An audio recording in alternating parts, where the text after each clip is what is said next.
Сәлеметсіздер ме, құрметті әріптестер? Бүгін мен сіздерге гамма бағдарламасы арқылы презентация жасауды көрсететін боламын. Алдымен гамма апты деп таңдаймыз.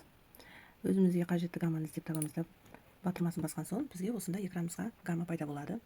Перейти к приложению дегенді басқан соң бізге осында создать новый. Одан кейін бізге осында ұяшықтар пайда болады. Осы ұяшықтардың ішінде біз сгенерировать дегенді таңдаймыз.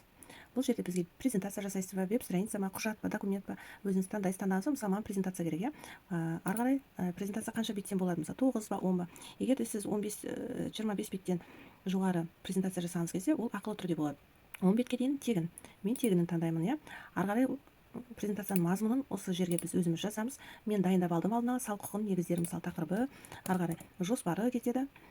Одан кейін міне бізге мына жақтан таңдаймыз. Презентациямыз қандай болу керек? Минимум, краткий, подробно. Мысалы, мен көбінесе осы подробно түрмен жасаймын. Одан кейін міне мына жақта бізге мазмұны енгізілді, иә. Осы мазмұнын өзгерту керек болса өзгертемін. Мысалы, толық жоспарын енгіземін, мақсатын енгіземін. Онда бізге қандай тілде болу керек? Тілін таңдаймыз. Ары қарай мысалы орыс тілі ме? Маған қазақ тілі керек па? Мен қазақ тілін осы жерден таңдайтын боламын қазір. Міне мен қазақ тілін таңдадым. Одан кейін маған презентацияның мысалы темасы қандай болу керек? Осыны басқан кезде бізге әртүрлі өзіміз таңдаймыз бұл жақта. Ашық түс керек па, қою көк түс керек па? Мен мысалы мына ашық түске тоқталып отырмын. Осы жақтан міне алдын ала үлгісілер шығады, қандай болады? Немесе сізге қызғылт түс керек болса, мысалы осылай басып көрсеңіз болады. Алдын ала сіз білетін боласыз, сіздің презентацияңыз қандай болатынын. Мысалы мен осы көкшіл түсті таңдаймын. Таңдаған соң мына жақта суреттерін таңдасаңыз болады. Қандай болу керек? Суреттер түсі қандай болады, мысалшы. Енді ары қарай біз таңдап алған соң уже сгенерировать басамыз. Бізге қазір презентациямыз міне дайындалып жатыр. Міне тез арада презентациямыз дайын болды.